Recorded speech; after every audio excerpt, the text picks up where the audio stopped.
విషయం తెలుసుకోకుండా ఎక్కువ హోప్స్ పెంచుకుంటే ఎలానో ఉంటుంది. చే, ఈ అమ్మాయిలందరూ ఇంతే.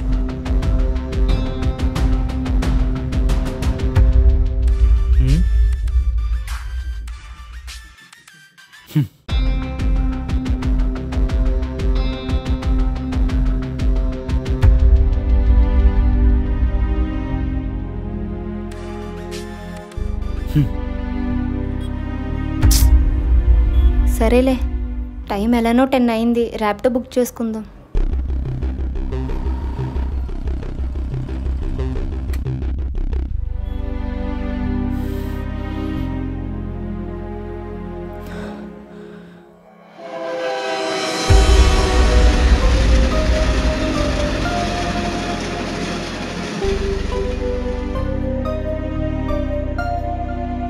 దేవా, ఏంటి అసలు ఎన్నిసార్లు కాల్ చేసినా లిఫ్ట్ చేయట్లేదు? అది కొంచెం పనిలో ఉండే. ఐ లవ్ యూ దేవా.